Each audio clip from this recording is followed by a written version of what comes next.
Bismillahirrahmanirrahim. Assalamualaikum warahmatullahi wabarakatuh. Alhamdulillahirabbil alamin. Wa bihi nasta'in ala umurid dunya waddin.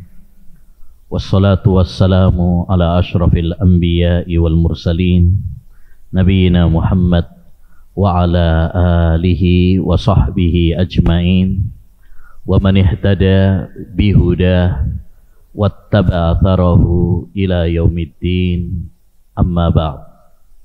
Rabbi shrah li sadri wa yassir li amri wahlul 'uqdatam min lisani yafqahu qawli. Allahumma inna nas'aluka ilman nafi'a wa rizqan thayyiba wa amalan mutaqabbala. Ayyuhal ikhwah wal akhwat, kaum muslimin wal muslimat yang semoga senantiasa dirahmati dan diberkahi oleh Allah Subhanahu wa taala. Alhamdulillah, kita bersyukur kepada Allah Subhanahu wa taala. Kita memuji Allah Subhanahu wa taala. Kita menyanjung Allah Subhanahu wa taala dengan lisan, dengan hati, dan dengan anggota badan kita atas segala limpahan nikmat-nikmatnya yang tak terhingga jumlahnya yang Allah curahkan kepada kita semuanya. Wa in ta'uddu nikmatallahi la tuhsuha. Andaikan kalian menghitung nikmat-nikmat Allah, kalian tidak akan sanggup untuk menghitungnya, saking banyaknya. Di antara nikmat Allah Subhanahu wa taala, Allah beri kita nikmat sehat, nikmat waktu luang yang sering dilupakan oleh orang. Betapa besarnya kedua nikmat tersebut. Nabi bersabda, nikmatani mahbunun fihima katsirun minan nas, as-sihhatu wal farah. Dua nikmat yang sering manusia tertipu. Mereka tidak memanfaatkan dua nikmat tersebut dengan sebaik-baiknya, yaitu nikmat sehat dan nikmat waktu luang. Dengan nikmat sehat kita bisa beribadah kepada Allah Subhanahu wa taala. Dengan nikmat sehat kita bisa hadir di taman dari taman-taman surga dunia. Coba 2 tahun lamanya di masa pandemi ini, banyak di antara kita yang tidak bisa mengadakan kajian. Sekarang Allah Subhanahu wa taala telah membuka kembali kesempatan tersebut kepada kita.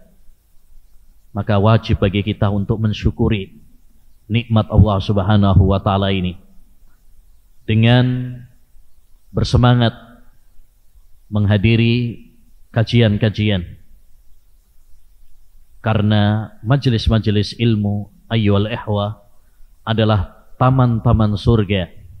Siapa yang diberi taufik, kemudahan oleh Allah Subhanahu wa taala, kerasan di taman-taman surga dunia, maka itu adalah pertanda bahwa Allah Subhanahu wa taala akan memudahkan langkahnya menuju surga yang sesungguhnya. Nabi bersabda alaihi salatu wassalam, "Idza marartum bi riyadil jannati fartau." Jika kalian melewati taman-taman surga, bersenang-senanglah kalian di sana. Qalu wa ma riyadul jannati ya Rasulullah. Para sahabat bertanya, apa taman-taman surga itu wahai Rasulullah sallallahu alaihi wasallam? Maka Nabi menjawab, ya, hilaqud dzikr, majelis-majelis zikir yang mengingatkan kita kepada Allah Subhanahu wa taala, yang melembutkan hati kita, yang menambah ilmu yang bermanfaat bagi kita. Dan di antara majelis zikir adalah majelis ilmu, majelis halal dan haram, ya, yang siapa dimudahkan oleh Allah Subhanahu wa taala berada di majelis-majelis ilmu, di taman dari taman-taman surga, maka tandanya Allah Subhanahu wa taala akan memudahkan dia meraih surga yang sesungguhnya. Man salaka tariqan yaltamisu fihi ilman sahhalallahu lahu bihi tariqan ilal jannah. Barang siapa yang menempuh perjalanan dalam rangka menuntut ilmu agama, maka ya Allah Subhanahu wa taala akan memudahkan langkahnya menuju surga. Karena ilmu adalah sumber semua kebaikan di dunia dan di akhirat. Ilmu adalah lentera yang membedakan antara yang hak dengan yang batil, antara tauhid dengan syirik, antara sunnah dengan bid'ah, antara ketaatan dengan kemaksiatan, antara yang halal dengan yang haram. Jika kita melakukan perjalanan dunia saja membutuhkan ilmu, kita harus tahu rute perjalanannya, kita harus tahu alamat tujuannya. Maka begitu juga ayyuhal ikhwah, dalam perjalanan kita menuju surga, dalam perjalanan kita menuju kampung asli kita, yaitu kampung akhirat, kita butuh kepada ilmu. Ya, Allah Subhanahu wa taala berfirman, "Wa tazawwadu fa inna khairaz zadit taqwa." Berbekalah oleh kalian, dan sebaik-baik bekal menuju kampung akhirat adalah bekal takwa.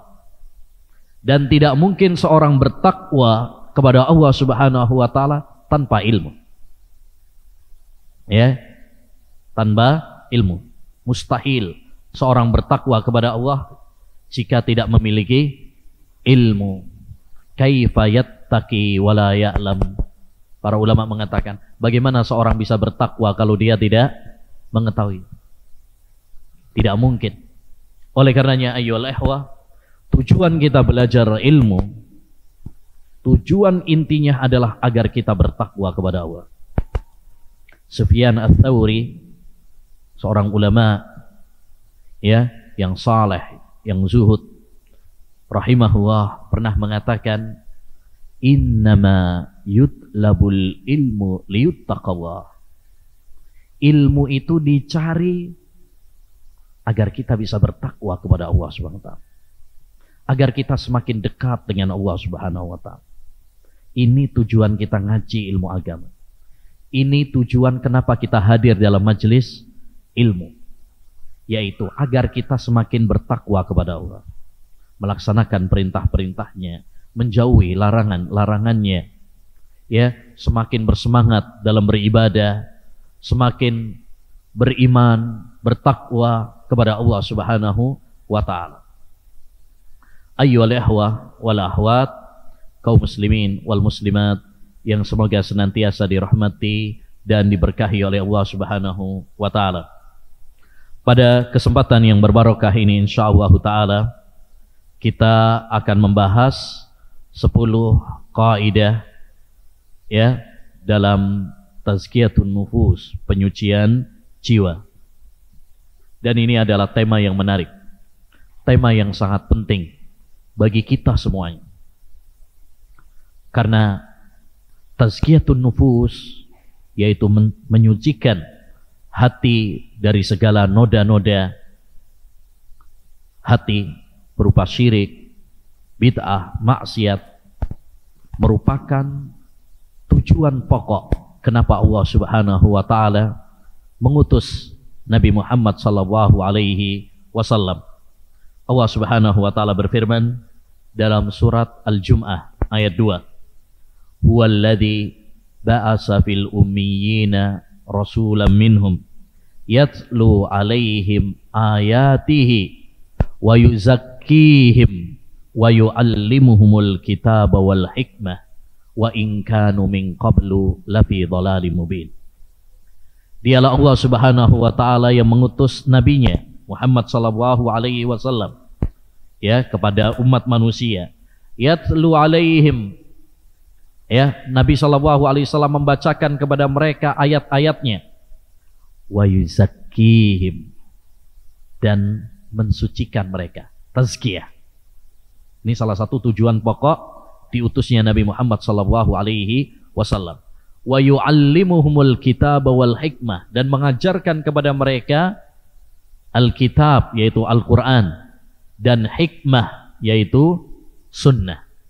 Kata Imam Syafi'i, kalau Allah menyebut kata hikmah setelah Alkitab atau Al-Quran, maka maksudnya adalah as-sunnah. Ya. Jadi salah satu tujuan pokok kenapa Allah Subhanahu wa taala mengutus Nabi Muhammad SAW adalah ya untuk mensucikan jiwa kaum muslimin. Demikian juga ayyuhal ikhwah rahimani wa rahimakumullah. Di antara hal yang menunjukkan pentingnya tazkiyatun nufus, bahwa tazkiyatun nufus ya merupakan kunci kebahagiaan seorang hamba di dunia maupun di akhiratnya. Sebagaimana Allah Subhanahu wa taala berfirman dalam surat Asy-Syams.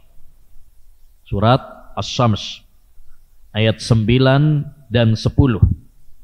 Setelah bersumpah dengan 11 sumpah, dan sumpah itu adalah untuk penguatan, wasyamsi waduhaha, ya, dan seterusnya. Setelah Allah SWT bersumpah dengan banyak makhluknya, Allah mengatakan isi sumpahnya, qad aflaha man zakkaha wa qad khaba man dassaha. Ya. Setelah bersumpah dengan banyak makhluk, Allah bersumpah tentang apa? Ini isi sumpahnya. Dan para ulama ahli tafsir mengatakan, ketika Allah Subhanahu wa taala ya mengutarakan sesuatu tapi didahului dengan sumpah, maka itu menunjukkan pentingnya isi sumpah. Isi sumpahnya adalah qad aflaha man zakkaha.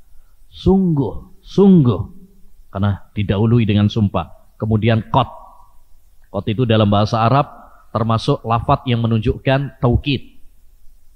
Sungguh ya berbahagia di dunia dan di akhirat man zakkaha, orang yang membersihkan hatinya. Membersihkan dari apa? Dari kotoran-kotoran hati. Dan kotoran hati pokoknya ada 3. Yang pertama adalah kesyirikan kepada Allah Subhanahu wa taala. Syirik. Ini kotoran hati paling bandel, paling besar. Sampai-sampai Allah Subhanahu wa taala tidak mengampuni jika dia tidak bertaubat kepada Allah Subhanahu wa taala. Jika dia meninggal dunia dan tidak bertaubat. Innallaha la yaghfiru ayyushraka bihi wa yaghfiru ma duna dzalika liman yasha. Allah Subhanahu wa taala tidak mengampuni dosa syirik. Dosa-dosa yang lain diampuni sama Allah Subhanahu wa taala. Ya, walaupun dia tidak bertaubat bagi yang dikehendaki oleh Allah Subhanahu wa ta'ala. Yang kedua, noda hati yang kedua adalah bid'ah, yaitu amalan-amalan, ritual-ritual yang tidak disyariatkan ya oleh Nabi dan para sahabat Nabi, tidak pernah mencontohkannya. Nabi SAW bersabda, man amila amalan laisa alaihi amruna fahuwa raddun. Barang siapa yang mengamalkan suatu amalan yang tidak ada contohnya dari kami, maka amalan tersebut tertolak. Dan yang ketiga adalah noda dosa, baik dosa besar maupun dosa kecil. Ya, dosa besar maupun dosa kecil ini adalah noda-noda. Jadi noda hati pokoknya ada 3. Yang pertama syirik, yang kedua adalah bid'ah, dan yang ketiga adalah maksiat. Maka orang yang berbahagia di dunia dan di akhirat adalah orang yang membersihkan jiwanya, membersihkan hatinya dari kotoran-kotoran, dari noda-noda. Makanya kebersihan itu ada 2. Kebersihan batin dan kebersihan zahir. Kebersihan batin yaitu kita membersihkan jiwa kita, hati kita dari kotoran-kotoran. Ya, dan kebersihan zahir yang nampak yaitu kebersihan pakaian kita, kebersihan ya badan kita, kebersihan lingkungan kita, rumah kita gitu ya. Banyak orang hanya perhatian dengan kebersihan zahir. Ya, bajunya kotor langsung dicuci, dilondrikan. Rumahnya kotor disapu. Mobilnya kotor ya, dimandiin. Tapi banyak di antara kita hatinya kotor tapi tidak membersihkan. Hatinya sakit tapi tidak mengobatinya. Bahkan mungkin hatinya mati, dia tidak menyadari. Oleh karenanya, ayyuhal ikhwah wal akhwat rahimani wa rahimakumullah, sangat penting bagi kita untuk memberikan perhatian lebih dalam masalah hati ini. Karena ini adalah pokok sumber. Nabi SAW mengatakan, ala wa inna fil jasadi mudghatan idza salahat salahal jasadu kulluh wa idza fasadat fasadal jasadu kulluh ala wahiyal qalb. Ketahuilah bahwasanya pada jasad manusia ada sekerat daging. Jika dia baik, anggota tubuh yang lainnya akan baik. Sebaliknya jika dia rusak, yang lainnya pun akan rusak, yaitu hati. Hati ini kalau baik, maka dia akan mengajak anggota tubuh yang lainnya baik. Karena hati ini diperumpamakan oleh para ulama, diantaranya adalah sahabat Abu Hurairah, al-qalbu kal malik wal a'dha'u junuduhu. Ya, hati itu ibaratkan seperti raja, sedangkan anggota-anggota tubuh yang lainnya bagaikan pasukannya.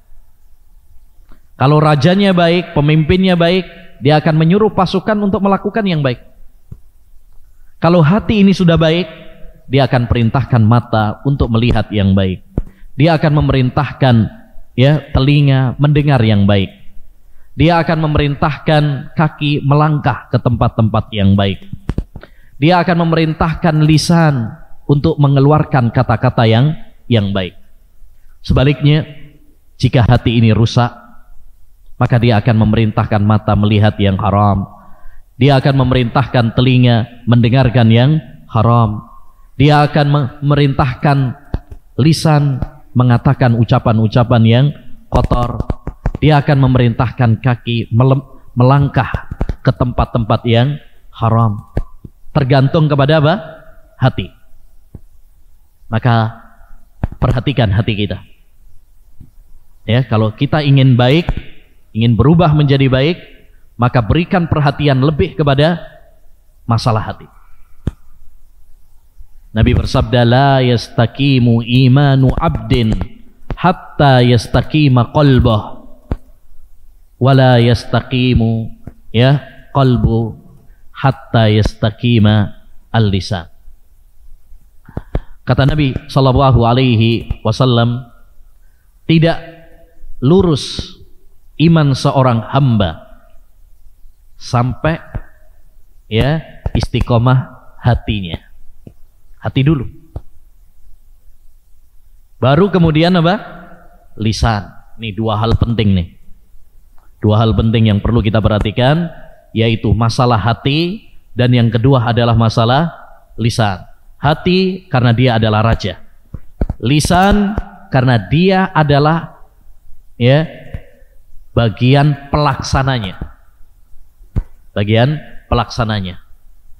Makanya disebutkan dalam hadis juga bahwasanya setiap hari anggota-anggota tubuh akan mengatakan kepada lisan, wahai lisan, ittaqillaha fina, bertakwalah engkau kepada Allah Subhanahu wa taala pada kami. Fa idza istaqamta istaqamna, kalau kamu istiqomah, kami akan istiqomah juga. Wa ini wajajta wajajna, tapi kalau kamu bengkok, kami juga ikut bengkok. Maka seorang muslim, seorang muslimah hendaknya memperhatikan dua anggota tubuhnya ini. Yang pertama adalah hati, dan yang kedua adalah lisan. Ikhwani wa akhwati fillah rahimani wa rahimakumullah. Setelah kita mengetahui betapa pentingnya tazkiyatun nufus, pentingnya jiwa, maka hendaknya bagi kita semuanya untuk berupaya bagaimana caranya untuk apa? Ya, memiliki hati yang suci, hati yang bersih, ya, sehingga kita menghadap Allah Subhanahu wa taala dengan senyum bahagia. Yauma la yanfa'u malu wala banun illa man atallaha biqalbin salim. Pada hari itu tidak bermanfaat harta dan anak-anak kecuali orang yang menghadap Allah dengan hati yang selamat. Selamat dari syirik, selamat dari bid'ah, selamat dari maksiat, selamat dari syubhat, dan selamat dari syahwat.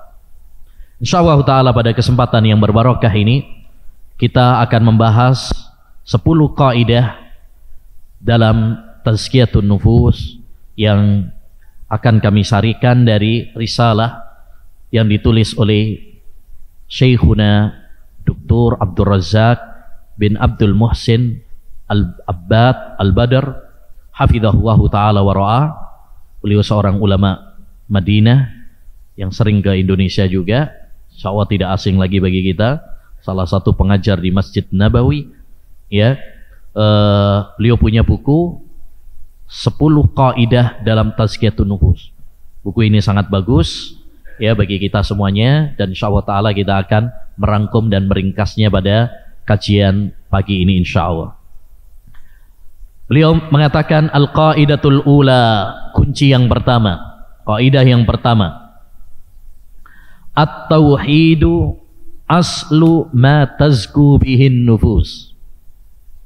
Tauhid yaitu mengesahkan Allah Subhanahu wa taala dalam hal-hal yang khusus bagi Allah Subhanahu wa taala. Ini tauhid. Dalam hal-hal yang khusus bagi Allah, yakni rububiyah, uluhiyah, dan asma wa sifat. Ya, tauhid aslu ma tazku bihin nufus, merupakan sumber kesucian hati. Yakni sumber utama kesucian hati adalah tauhid. Ya. Karena tauhidlah Allah Subhanahu wa taala menciptakan kita semuanya. Kenapa kita ada di dunia ini? Agar kita mentauhidkan Allah Subhanahu wa taala. Allah berfirman dalam surat Adz-Dzariyat ayat 56. Dan ini ayat yang sangat penting yang perlu kita ingat selalu dan kita tanamkan pada hati sanubari kita. Karena ayat ini merupakan visi misi hidup kita. Ya. Karena setiap orang harus punya visi misi. Kalau di dunia manajemen, perusahaan, bisnis, pendidikan, itu mesti hal yang paling pokok utama itu adalah apa? Visi dan misi. Dalam hidup kita harus tahu apa visi dan misi kita di dunia ini. Kenapa kita ada di dunia ini? Ya. Nah, visi dan misi itu ada diamanatkan oleh Allah Subhanahu wa taala dalam surat Adz-Dzariyat ayat 56. Di mana Allah Subhanahu wa taala berfirman, "Wa ma khalaqtul jinna wal insa illa liya'budun." Tidaklah saya ciptakan jin dan manusia kecuali agar mereka beribadah kepadaku. Kata sahabat Ibnu Abbas, semua kata ibadah dalam Al-Quran maksudnya adalah tauhid. Jadi tidaklah saya ciptakan jin dan manusia kecuali agar mereka mentauhidkan aku, beribadah hanya kepadaku saja. Inilah tujuan pokok kenapa Allah Subhanahu wa taala menciptakan kita di dunia ini. Allah menciptakan kita bukan hanya sekedar untuk makan, minum, foya-foya, bersenang-senang layaknya binatang. Tapi Allah Subhanahu wa taala menciptakan kita di dunia ini untuk sebuah tujuan yang mulia, yaitu beribadah kepadanya, mentauhidkannya, mempersiapkan bekal kita untuk setelah kematian kita. Ya, karena pentingnya tauhid inilah Allah Subhanahu wa taala mengutus para utusannya, para nabi, para rasul. Prioritas dakwah mereka adalah mengajak umat hanya beribadah kepada Allah semata. Sebagaimana dalam surat An-Nahl ayat 36, Allah Subhanahu wa taala berfirman, "Walaqad ba'asna fi kulli ummatin rasula ani abudullaha wajtanibut taghut." Dan sungguh kami telah mengutus pada setiap umat seorang rasul untuk menyerukan kepada umatnya, beribadalah kalian hanya kepada Allah saja, dan jauhilah taghut, sesembahan-sesembahan selain Allah Subhanahu wa taala. Oleh karenanya ayyuhal ikhwah rahimani wa rahimakumullah, hal yang harus menjadi prioritas kita adalah bagaimana mempelajari dan mempraktekkan, mengamalkan tauhid dalam kehidupan ini. Jangan pernah bosan mempelajari tauhid. Jangan pernah jemu ya menghadiri kajian-kajian yang membahas tentang tauhid. Allah Subhanahu wa taala berfirman kepada Nabi Muhammad sallallahu alaihi wasallam pada ayat yang ke-9, fa'lam annahu la ilaha illallah wastaghfir li dzambi.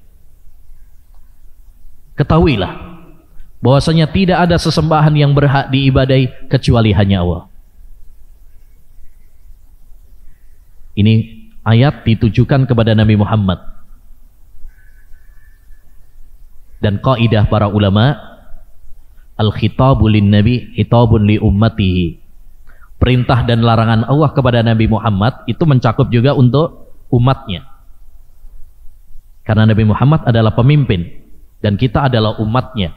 Ketika pemimpinnya diperintahkan, berarti kita masuk dalam perintah tersebut. Kalau Nabi Muhammad saja diperintahkan untuk mengetahui kalimat tauhid la ilaha illallah, lantas bagaimana dengan kita? Oleh karenanya, anugerah terindah, nikmat terindah yang diperoleh seorang hamba tatkala dia memahami tauhid. Tidak ada nikmat yang lebih besar daripada nikmat memahami tauhid. Sufyan ibnu Uyainah pernah mengatakan, ma an'amallahu ala abdihi ni'matan a'zama min an yufaqqihahu la ilaha illallah.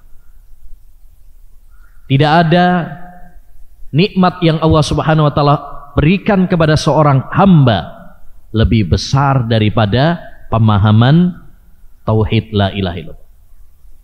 Jadi nikmat yang paling besar yang Allah anugerahkan kepada seorang hamba adalah tatkala kita bisa memahami apa? Tauhid.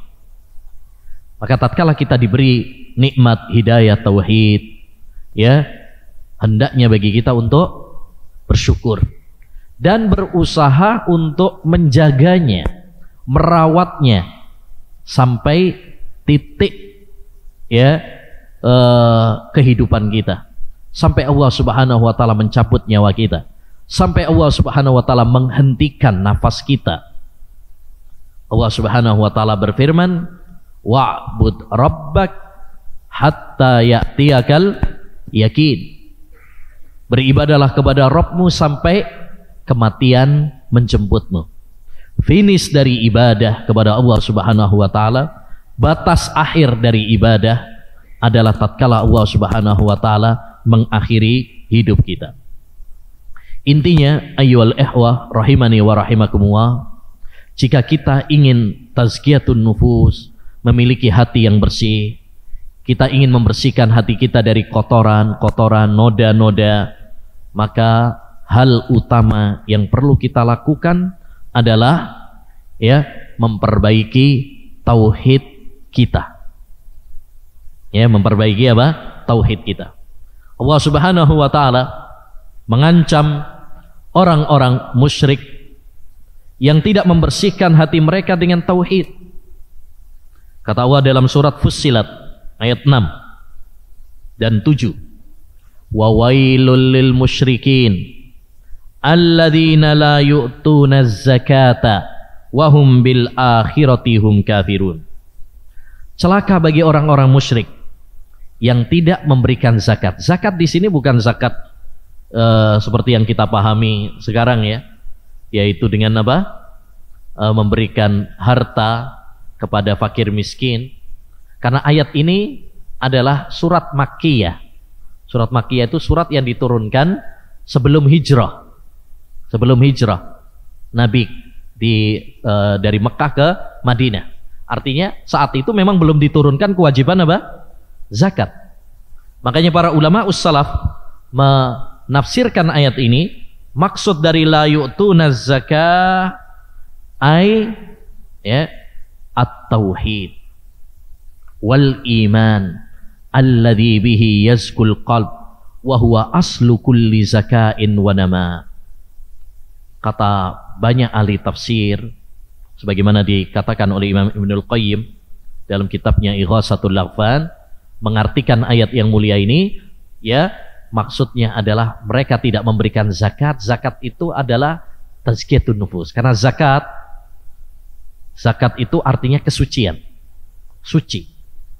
Ya, karena zakat dengan harta waktu itu belum diwajibkan, maka yang dimaksud di sini adalah mensucikan hati dengan tauhid, mensucikan hati dengan iman. Dan itu kata beliau aslu kulli zakat, sumber kesucian hati. Jika tauhid adalah sumber kunci utama kesucian hati, sebaliknya noda paling berbahaya yang bisa merusak kesucian hati kita adalah lawan dari tauhid, yaitu syirik. Apa itu syirik? Syirik adalah antaj'ala lillahi niddan wa huwa khalaqaka. Engkau menjadikan tandingan bagi Allah Subhanahu wa taala, padahal Allah yang menciptakan engkau. Jika kita meyakini ada sesembahan-sesembahan selain Allah, ada yang memberikan rizki, ada yang memberikan kehidupan, kematian selain Allah Subhanahu wa taala, maka kita telah terjatuh kepada kesyirikan. Atau menyerahkan ibadah kepada selain Allah Subhanahu wa taala yang itu khusus bagi Allah, maka berarti itu adalah syirik. Dan syirik adalah dosa besar paling besar. Dosa besar paling besar adalah syirik kepada Allah Subhanahu wa taala. Karena konsekuensi dari syirik ini, satu, dia menghapus semua amal-amal yang dilakukan oleh hamba. Allah berfirman dalam surat Az-Zumar ayat 65, la in asyrakta la yahbatanna amaluka wa la takunanna minal khasirin. Jika engkau telah berbuat syirik, padahal Nabi nggak mungkin berbuat syirik ya. Jika engkau wahai Muhammad berbuat syirik, karena masalah tauhid ini nggak ada pilih kasih. Kalau Nabi saja berbuat syirik, apalagi kita. Ini makna ayat ini. Kalau saja kamu wahai Muhammad berbuat syirik, batal semua amal-amalmu. Dan kamu akan menjadi orang-orang yang rugi di dunia dan di akhirat.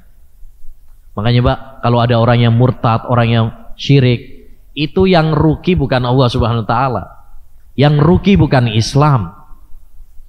Tapi yang rugi adalah pelakunya. Karena Allah nggak butuh sama kita. Kita yang butuh sama Allah Subhanahu wa taala. Ya ayyuhan nas antumul fuqara'u ila Allah wallahu huwal ghaniyyul hamid. Wahai sekalian manusia, kalian yang butuh sama Allah Subhanahu wa taala. Sedangkan Allah Subhanahu wa taala zat yang maha kaya lagi terpuji. Di antara bahaya syirik juga, syirik dosa yang tidak diampuni oleh Allah SWT. Jika pelakunya mati, ya, meninggal dunia dalam keadaan berbuat syirik kepada Allah Subhanahu wa taala dan dia tidak bertaubat kepada Allah Subhanahu wa taala dari dosa syirik, maka Allah tidak mengampuni dosa. Sebagaimana dalam surat An-Nisa ayat 48, kata Allah Subhanahu wa taala, "Innallaha la yaghfiru ayyushraka bihi wa yaghfiru ma duna dzalika liman yasha." Allah Subhanahu wa taala tidak mengampuni dosa syirik dan mengampuni dosa-dosa selain syirik bagi yang dikehendakinya. Tapi ingat, ini bagi yang tidak bertobat. Adapun bagi yang bertobat, maka Allah Subhanahu wa taala akan mengampuni. Innallaha yaghfirud dzunuba jami'a.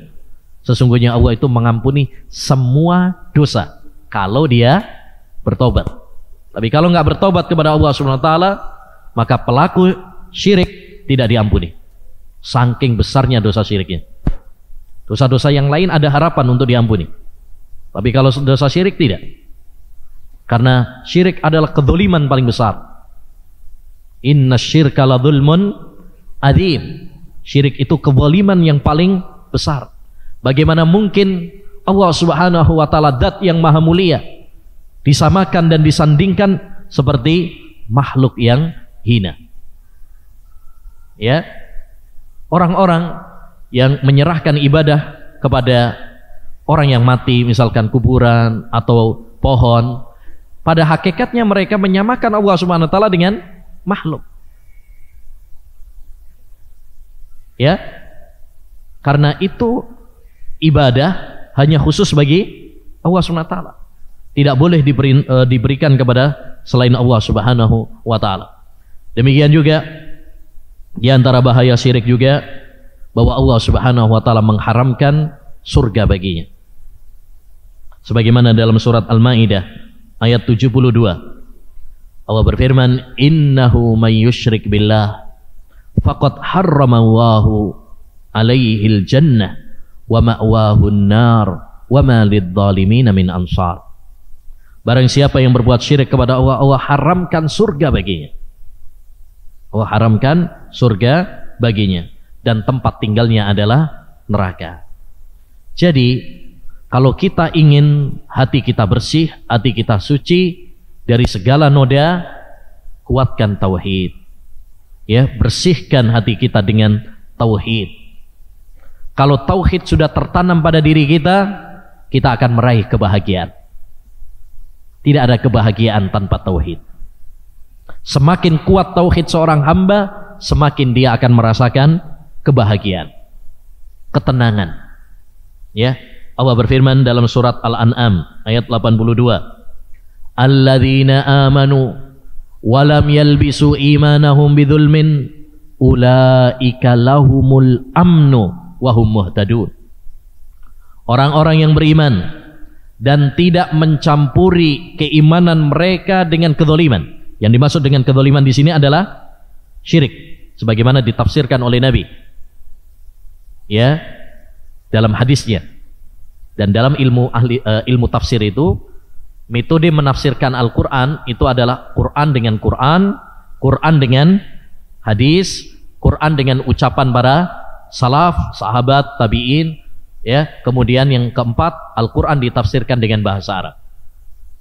Selain daripada itu, maka cara menafsirkan Al-Quran adalah keliru. Seperti menafsirkan Al-Quran dengan akal, ya, dengan logika, perasaan, impian, filsafat, ya, bukan seperti itu cara menafsirkan Al-Quran. Taib, siapa yang beriman dan mereka tidak menodai keimanan mereka dengan kesyirikan, ulaika lahumul amnu, bagi mereka adalah keamanan, aman hatinya, tenang, bahagia. Ya, makanya orang yang bertauhid adalah orang yang paling bahagia, orang yang paling tenang hidupnya. Ya, ujian, cobaan mungkin saja bertubi-tubi akan menimpanya, tapi dia kuat dan tegar menghadapinya. Nabi bersabda, "Ajaban li amril mu'min, Inna amrahu kullahu khair. Sungguh indah urusan orang yang beriman. Semua urusannya apa? Baik baginya. Kalau dia mendapatkan nikmat, dia bersyukur, itu baik baginya. Kalau dia mendapatkan musibah, dia sabar, dan itu pun baik baginya. Kenapa? Karena orang mukmin dia mengatasi, menyikapi semua kehidupan dengan baik, dengan sabar dan dengan syukur kepada Allah Subhanahu wa taala. Sehingga hidupnya tenang. Lihat Nabi Muhammad SAW. Ya, kalau kita lihat kehidupan Nabi, bukan orang yang kaya harta. Beliau bahkan beberapa kali bertanya kepada istrinya, apakah ada makanan? Jawab istrinya apa? Nggak ada. Nggak ada. Pernah ada pengemis datang ke rumah Aisyah, ya, minta makanan, ternyata hanya ada sebutir kurma. Itu pun diberikan oleh Aisyah. Dan pengemis itu memiliki 2 putri, dibelah jadi 2. Tapi sekalipun demikian, apakah Rasulullah SAW orang yang galau, stres? Enggak. Beliau adalah orang yang paling bahagia, orang yang paling tenang, karena beliau adalah orang yang bertauhid, orang yang beriman. Oleh karenanya, jika kita ingin bahagia, jika kita ingin tenang, aman, ya, kuncinya adalah tauhid. Semakin kuat tauhid seorang hamba, semakin kuat, ya, dan besar kebahagiaan yang dirasakannya. Yang kedua, al-qaidatus tsaniyah, kunci yang kedua, ad-du'a'u miftahu zakatin nufus. Doa adalah kunci kesucian hati. Ya, ini doa sangat penting sekali. Kata Syekhul Islam, ad-du'a'u miftahu kulli khair. Doa itu adalah kunci semua kebaikan. Sebab semua kebaikan itu di tangan Allah Subhanahu wa taala. Yang memudahkan kita untuk meraih kebaikan di dunia dan di akhirat adalah Allah Subhanahu wa taala. Maka kalau kita menginginkan kebaikan, minta kepada Allah Subhanahu wa taala. Termasuk yaitu minta kesucian hati. Minta kepada Allah Subhanahu wa taala. Karena Allah yang satu-satunya yang bisa membersihkan hati kita dari kotoran, dari noda. Kata Allah dalam hadis yang disebutkan oleh Nabi SAW dalam doanya, riwayat Muslim, di antara doa yang diajarkan oleh beliau, Allahumma ati nafsi taqwaha wa zakkiha anta khairu man zakkaha anta waliyuha wa maulaha. Ya Allah, berikanlah kepada jiwaku ketakwaannya dan sucikanlah hatiku. Engkau adalah sebaik-baik yang mensucikan hati. Jadi minta kepada Allah Subhanahu wa taala agar Allah membersihkan hati kita. Ya. Dalam ayat Al-Qur'an Allah berfirman, surat An-Nur ayat 31. Walaula fadlullahi alaikum wa rahmatuhu ma zaka minkum min ahadin abada walakinnallaha yuzakki man yasha. Seandainya bukan karena karunia Allah Subhanahu wa taala kepada kalian, dan seandainya bukan karena rahmat Allah kepada kalian, ya, niscaya hati kalian tidak bersih. Tetapi Allah Subhanahu wa taala membersihkan hati orang-orang yang dikehendakinya. Jadi yang menjadikan hati kita bersih hanyalah Allah Subhanahu wa taala. Yang memudahkan kita untuk beramal saleh adalah Allah Subhanahu wa ta'ala. Maka kita minta kepada Allah Subhanahu wa ta'ala. Kata Nabi alaihi salatu wassalam pada saat perang Ahzab, ya, Nabi bersabda, laulallah wallahi laulallahu mahtadaina wala tasaddaqna wala sallaina. Demi Allah, seandainya bukan karena Allah, kita nggak bakalan mendapatkan hidayah. Kita nggak bakalan sodakoh, kita nggak bakalan sholat. Kenapa demikian? Karena yang memudahkan kita untuk bisa sholat, yang memudahkan kita untuk sodakoh hanya Allah. Seandainya bukan Allah Subhanahu wa ta'ala yang memudahkan kita, nggak bakalan kita bisa sholat. Disinilah ayyul ikhwah, kita tahu kenapa ketika kita mendengar adzan, hayya 'alas shalah, hayya 'alas shalah, hayya 'alal falah, kita dianjurkan untuk menjawab dengan apa? La haula wala quwwata illa billah. Tidak ada daya dan kekuatan kecuali dengan pertolongan Allah Subhanahu wa ta'ala. Kenapa? Karena banyak orang mendengar adzan, panggilan sholat, tapi kakinya berat untuk memenuhi panggilan. Betapa banyak telinga mendengar panggilan adzan, ya, bahkan mungkin tetangganya masjid, sampingnya, tiap hari dengar, tapi kakinya berat untuk ke masjid. Makanya ayyul ikhwah, ya, ketika kita dimudahkan oleh Allah melakukan kebaikan, itu pertanda bahwa Allah Subhanahu wa ta'ala sedang menghendaki kebaikan untuk kita. Berarti Allah Subhanahu wa ta'ala menghendaki hati kita ini apa? Bersih, suci. Maka harus kita syukuri. Intinya, kunci yang kedua dalam tazkiyatun nufus adalah doa. Maka minta kepada Allah Subhanahu wa ta'ala agar Allah Subhanahu wa ta'ala menganugerahkan kepada kita apa? Hati yang bersih, terutama di waktu-waktu yang mustajab. Di waktu-waktu yang mustajab seperti apa? Antara adzan dan qomat. La yuraddu du'a bainal adzanain. Kata Nabi, tidak akan ditolak doa antara dua adzan, yaitu adzan dan qomat. Ketika turun hujan, ketika turun hujan itu Pak, salah satu waktu mustajab doa kita. Kata Nabi, sintani la turaddan, ada dua waktu yang tidak akan ditolak. Indan nida wa tahtal matar, ketika adzan dan ketika turun hujan. Di antara waktu yang mustajab juga sepertiga malam terakhir. Sepertiga malam terakhir. Ya, sebelum subuh kita sholat malam, kemudian berdoa kepada Allah Subhanahu wa ta'ala, itu waktu yang mustajab. Sebagaimana dalam hadis Bukhari Muslim, yanzilu Rabbuna tabaraka wa ta'ala ila sama'id dunya fis sulusil akhir. Allah Subhanahu wa ta'ala turun ke langit dunia, dan ini wajib kita tetapkan. Tapi turunnya Allah ke langit dunia tidak seperti makhluknya. Allah turun ke langit dunia pada sepertiga malam terakhir, lalu mengatakan, siapa yang berdoa kepadaku, saya akan kabulkan. Siapa yang meminta kepadaku, saya akan kabulkan. Siapa yang minta ampun kepadaku, saya akan ampuni.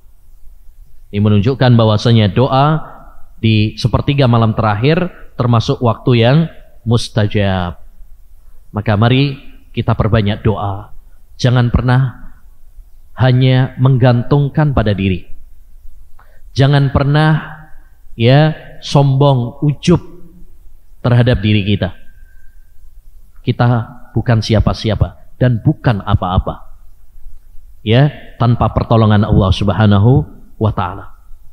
Banyak orang, ya, ketika mendapatkan nikmat, ketika dia mendapatkan dunia, dia tertipu dengan dirinya. Wah, ini karena kehebatan saya, wah ini karena tim saya, ini karena teknologi saya, dan lain sebagainya. Tidak. Semua karunia, semua nikmat yang kita peroleh semata-mata itu adalah dari Allah Subhanahu wa ta'ala. Wa ma bikum min nikmatin faminallah. Tidak ada satu nikmat pun yang kalian peroleh kecuali dari Allah Subhanahu wa ta'ala. Baik. Yang ketiga. Baik, sebentar ya.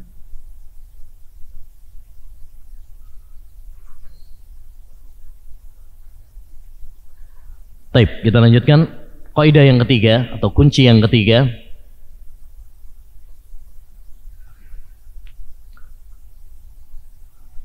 Al-Qur'anul Karim manba'ut tazkiyah wa ma'inuha. Quran yang mulia merupakan sumber tazkiyatun nufus, kesucian hati.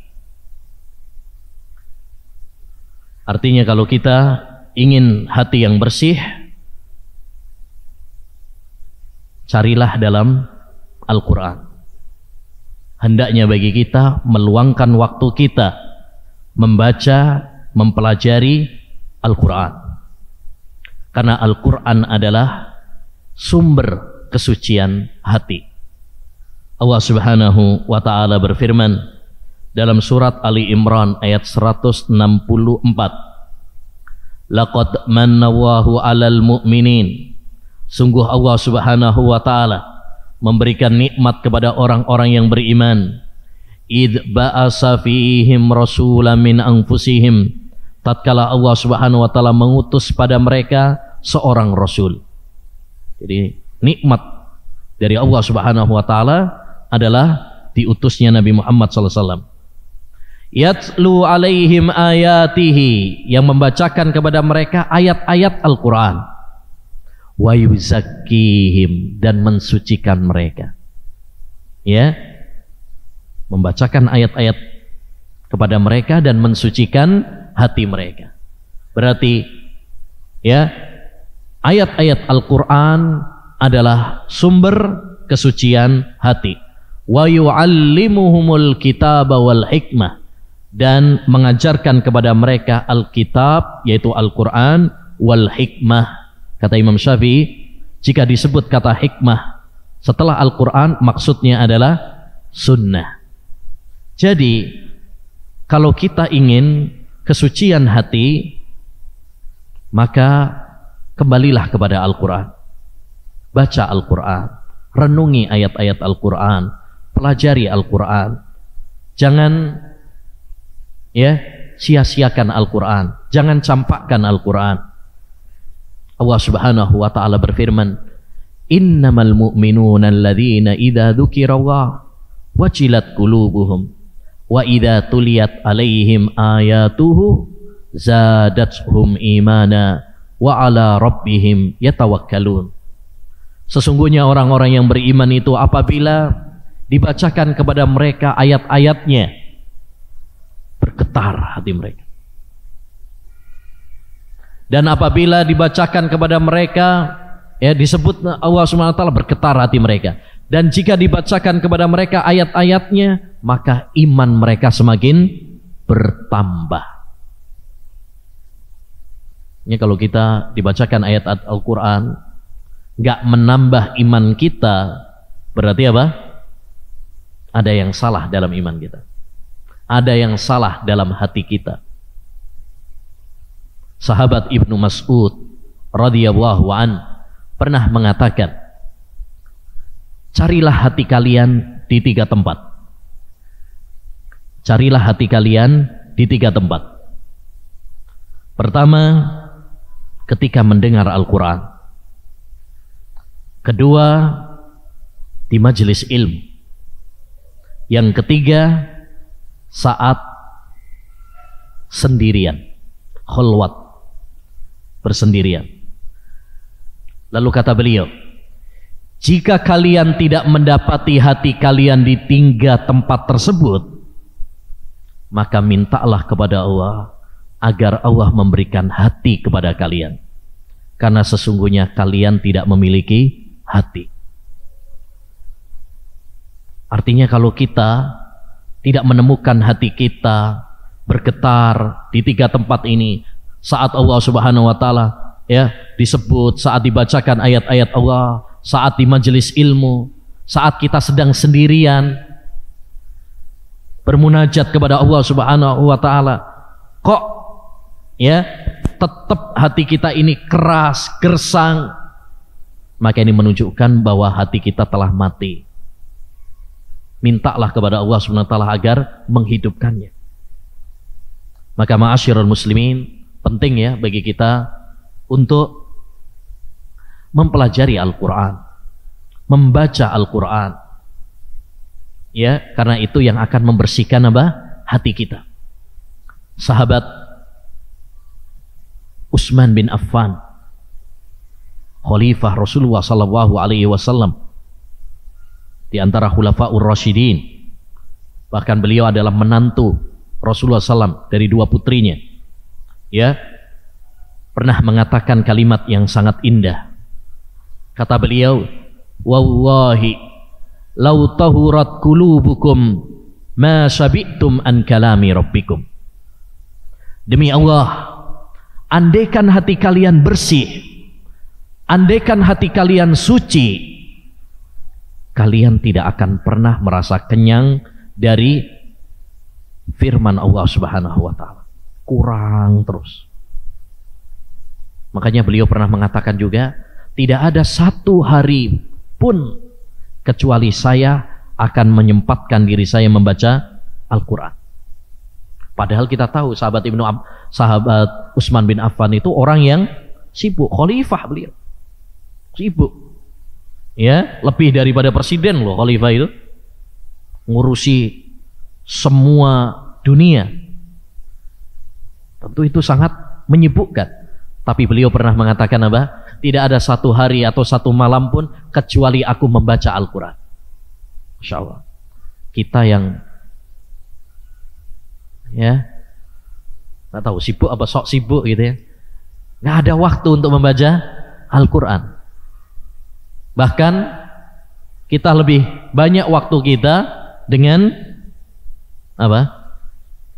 HP, ngaku ya. Lebih banyak waktu kita habiskan dengan apa? Ya, dengan HP, media sosial. Kita sering membaca pesan-pesan di WA, pesan-pesan di Facebook, pesan-pesan di ya Instagram dan sebagainya. Tapi kita jarang membaca pesan-pesan dalam Al-Quran. Padahal Allah Subhanahu wa taala telah banyak memberikan pesan-pesan berharga kepada kita. Makanya mari kita semangat untuk membaca Al-Quran dan semangat mempelajari Al-Quran. Khairukum man ta'allamal Qur'ana wa 'allamahu. Sebaik-baik kalian adalah yang mempelajari Al-Quran dan mengajarkannya. Mempelajari Al-Quran bukan cuma sekedar bisa baca Al-Quran, tapi mempelajari Al-Quran yakni ya lafadznya, tajwidnya, dan yang lebih penting daripada itu adalah kita memahami apa? Maknanya. Kemudian setelah itu kita amalkan dalam kehidupan kita. Kalau itu berkaitan dengan akidah, kita yakini.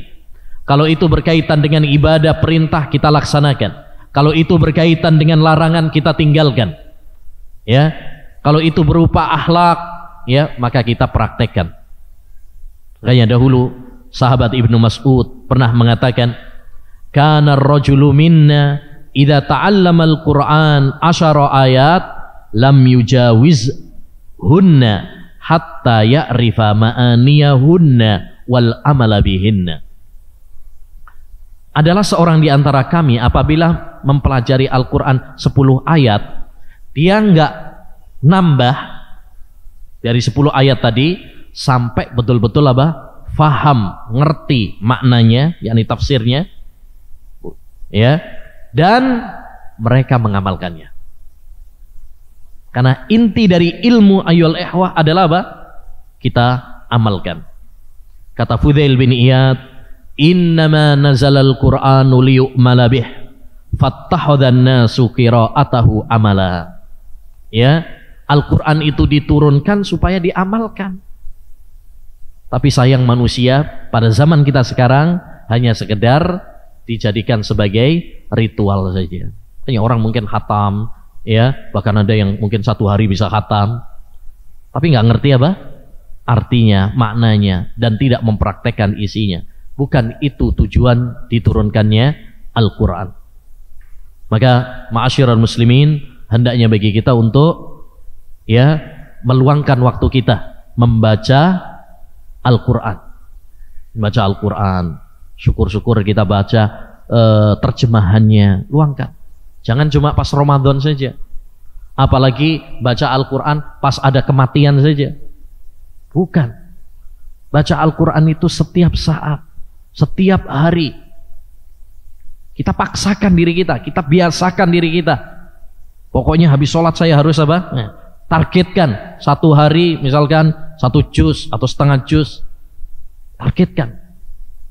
Dahulu seorang ulama pernah mengatakan, aku membiasakan diri saya untuk ibadah 40 tahun lamanya, dan aku baru bisa merasakan lezatnya ibadah tersebut ya setelah 40 tahun tersebut. Artinya butuh waktu ya, memang kadang susah ya, kita digoda dengan ini, digoda dengan itu, tapi insya Allah kalau kita melatih diri kita, membiasakan diri kita ya, maka itu akan menjadi kebiasaan yang akan kita nikmati. Kemudian yang keempat, kaidah yang keempat, ittikhadul uswati wal qudwah. Kunci kesucian hati adalah menjadikan Nabi sebagai suri tauladan kita. Ini mengikuti sunnah Nabi, meneladani Nabi Muhammad sallallahu alaihi wasallam, baik dalam keyakinannya, baik dalam amalnya, baik dalam ucapan-ucapannya. Sebagaimana Allah berfirman dalam surat Al-Ahzab ayat 21. Kata Allah Subhanahu wa taala, "Laqad kana lakum fi Rasulillahi uswatun hasanatun liman kana yarjullaha wal yawmal akhir wa dzakarallaha katsiran." Sungguh ada pada diri Rasulullah SAW itu suri tauladan yang baik bagi kalian yang beriman kepada Allah dan hari akhir, serta berzikir kepada Allah dengan zikir yang banyak. Jadi kalau kita ingin tazkiyatun nufus, hati yang bersih, ikutilah Rasulullah SAW, ikutilah cara Nabi SAW, bagaimana beliau membersihkan apa? Hatinya. Jangan malah bikin tata cara sendiri, metode-metode sendiri. Nah ini penting. Sekarang banyak orang dalam masalah tazkiyatun nufus ini bikin metode-metode apa? Sendiri yang tidak diajarkan oleh Nabi SAW. Ya, ada yang ingin hatinya bersih dengan cara ya bertapa. Ada yang dengan ya musik Islami, ya katanya. Ada ya dengan macam-macam, ya berjalan. Kadang-kadang kita jumpai ada sebagian orang jalan kaki, nanti katanya bisa ketemu Nabi Khidir. Ya, nah, cara-cara, bahkan dulu ada salah satu aliran ya, udah meninggal, alhamdulillah orangnya, Lia Eden. Itu salah satu ajaran dia, pengikutnya yang pengen masuk kepada ajarannya untuk membersihkan hatinya adalah dengan membakar diri. Ya, dengan membakar sebagian anggota tubuhnya untuk menghapus dosa-dosa katanya. Ya, tata cara seperti ini tentu adalah tata cara yang tidak diizinkan oleh Allah dan Rasulnya. Kalau kita ingin hati yang bersih, ikutilah Rasulullah sallallahu alaihi wasallam. Kita akan selamat. Al-i'tisamu bis sunnati najah. Kata Imam Zuhri, kata Imam Al-Auzai, berpegang teguh dengan sunnah Nabi adalah keselamatan. Ya, demikian juga Imam Malik rahimahullah pernah mengatakan, as-sunnatu kasafinatin Nuh. Sunnah Nabi itu bagaikan kapalnya Nabi Nuh. Man raqibaha naja.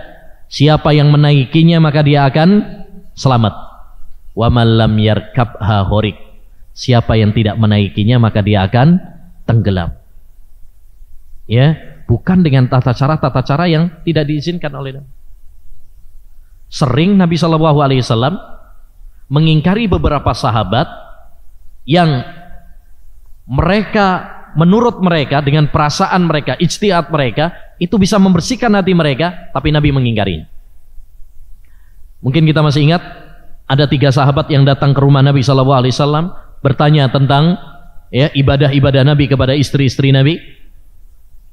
Akhirnya mereka mengatakan, wah kita ini masih jauh dengan Nabi, kita harus lebih semangat dari Nabi. Akhirnya yang satu mengatakan apa? Saya akan puasa terus, nggak bakalan berbuka. Yang satu lagi mengatakan saya akan sholat malam terus, nggak bakalan tidur.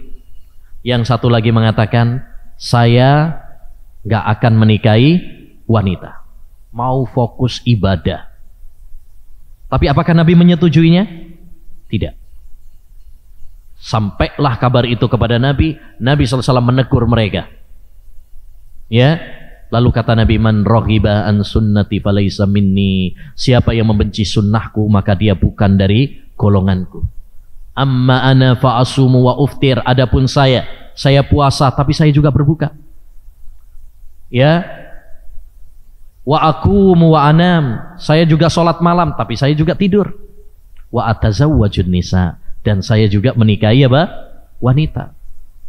Jadi nggak boleh kita bikin tata cara sendiri dalam tazkiyatun nufus, dalam membersihkan hati ini dengan tata cara yang tidak dicontohkan oleh Nabi Sallallahu Alaihi Wasallam. Ya, Nabi bersabda, man amila amalan laisa alaihi amruna fahuwa raddun. Siapa yang mengamalkan suatu amalan ibadah yang tidak ada contohnya dari kami, maka amalan tersebut apa? Tertolak. Cuma bikin pegel toh, nggak ada manfaatnya. Imam Ibnul Qayyim rahimahullah dalam kitabnya Al-Fawaid menyebutkan satu perumpamaan yang sangat indah tentang orang-orang yang melakukan amal ibadah tapi nggak mengikuti tuntunan Nabi. Diperumpamakan sama beliau seperti seorang musafir yang bepergian tapi mengisi kopernya, tasnya dengan bebatuan. Ya, orang kalau mau pergi, tasnya diisi apa? Baju, jajan, duit, ya, sabun, dan yang nggak boleh lupa sekarang HP dan cas-casan. Nah, nggak boleh lupa itu kalau pergi-pergi. Itu ngalahin istri, tuh istri kadang ditinggal itu. Tapi kalau HP, coba kalau pergi HP-nya ketinggalan, balik itu. Ya, balik. Baik. Tapi kalau misalkan nih ada orang bepergian, kopernya diisi kerikil, batu, kayu, pasir, itu hanya akan memberatkan dirinya dan nggak ada apa? Faedahnya. Begitulah perumpamaan orang-orang yang melakukan kebid'ahan-kebid'ahan yang nggak ada contohnya dari Nabi. Sudah pegel, ya, dia menghabiskan waktunya, menghabiskan tenaganya, hartanya, tapi nggak ada gunanya karena tidak diterima oleh Allah Subhanahu wa Ta'ala. Ya, tidak diterima oleh Allah Subhanahu wa Ta'ala. Maka dalam masalah tazkiyatun nufus, hendaknya bagi kita untuk apa? Mengikuti Rasulullah Sallallahu Alaihi Wasallam, meneladani Rasulullah Sallallahu Alaihi Wasallam. Bagaimana Rasulullah Sallallahu Alaihi Wasallam membersihkan hatinya? Ya, dengan amal saleh, dengan ibadah, melaksanakan perintah-perintah Allah Subhanahu wa Ta'ala, baik dengan amalan-amalan hati seperti tawakal, cinta, sabar, syukur, baik dengan amalan lisan, zikir, membaca Al-Quran, ya, bersolawat. Yang ketiga dengan amalan anggota badan, sholat, puasa, zakat, haji. Begitu tata cara apa? Ya, tazkiyatun nufus yang dicontohkan oleh Nabi Sallallahu Alaihi Wasallam. Maka siapapun yang melakukan tazkiyatun nufus dengan tata cara, ritual-ritual, ya, yang tidak dipraktekkan, dicontohkan oleh Nabi, maka ya, perumpamaannya seperti orang yang mengobati penyakit tapi pakai teorinya sendiri, awur-awuran, nggak mengikuti teori kedokteran, maka hanya akan apa? Memperparah penyakitnya. Baik. Selanjutnya kaidah yang Berapa? Kelima. Ya. Kelima baik, ketujuh. Nah, ya. Ya, ngetes. Ngasih konsentrasi apa enggak ya? Baik, yang kelima. Di antara kaidah tazkiyatun nufus adalah tadzakkurul maut wa liqa'ullahi azza wajal. Mengingat kematian dan perjumpaan dengan Allah Subhanahu wa ta'ala. Ya. Jika kita menginginkan hati kita bersih, hati kita lembut, hati kita bening, ya, maka sering-seringlah apa? Mengingat kematian. Nabi SAW bersabda dalam hadis yang diriwayatkan oleh Imam Ibnu Majah dan dihasankan oleh Syekh Al-Albani rahimahullah, aktsiru dzikra hadimil ladza. Perbanyaklah oleh kalian mengingat penghancur kelezatan. Jadi Nabi yang menyuruh kita untuk memperbanyak apa? Ya, mengingat kematian. Makanya kita penting untuk menghadiri kajian-kajian, majelis-majelis ilmu yang mengingatkan kita kepada akhirat, mengingatkan kita kepada kematian, mengingatkan kepada kita agar tidak tertipu dengan gemerlapnya dunia. Penting. Karena kita harus mengakui bahwa kita ini sering lalai, sering lupa. Terkadang mungkin kita hadir dalam kajian, temanya tentang mengingat kematian. Mungkin hati kita sedih, mungkin kita bahkan nangis, meneteskan air mata. Tapi setelah kajian lupa lagi udah. Sering itu terjadi. Oleh karenanya kita perlu untuk sering mengingat kematian. Sebab orang yang mengingat kematian akan mendapatkan 3 faedah. Faedah yang pertama, dia akan bersemangat dalam beramal saleh. Karena dia sadar bahwa bekalnya masih sedikit. Yang kedua, dia akan segera bertaubat kepada Allah. Tidak menunda-nunda, entar aja enggak. Karena dia tahu bahwasanya kematian tidak ada permisi duluan. Tidak mengenal usia dan jabatan. Di kuburan nggak ada tulisan khusus yang sudah tua. Semua kita pasti akan mati kalau sudah tiba waktunya. Walaupun kita berlindung di tempat yang paling terpencil sekalipun. Ainama takunu yudrikkumul maut walau kuntum fi burujim musayyadah. Surat An-Nisa ayat 78. Dimanapun kalian berada, kematian pasti akan menghampiri kalian. Walaupun kalian berada di benteng yang paling kokoh, gak ada yang bisa selamat. Ya, mungkin kita bisa sembuh dari penyakit, ya, dari corona, mungkin. Kita mungkin saja bisa selamat dari kecelakaan, mungkin. Kita mungkin saja bisa, ya, selamat dari bencana. Tapi ingat, kita nggak akan bisa selamat dari kematian. Sehebat apapun kita, sebanyak apapun harta kita, segagah apapun badan kita, ya, setinggi apapun jabatan kita, suatu saat kita akan meninggalkan dunia yang fana ini. Ya, dan pandemi COVID-19 ini memberikan kita pelajaran yang sangat berarti. Betapa banyak saudara-saudara kita, kerabat-kerabat kita, ya, bahkan ustadz-ustadz kita yang dipanggil oleh Allah Subhanahu wa ta'ala. Maka hendaknya bagi kita ayyuhal ikhwah untuk senantiasa mengingat apa? Kematian ini.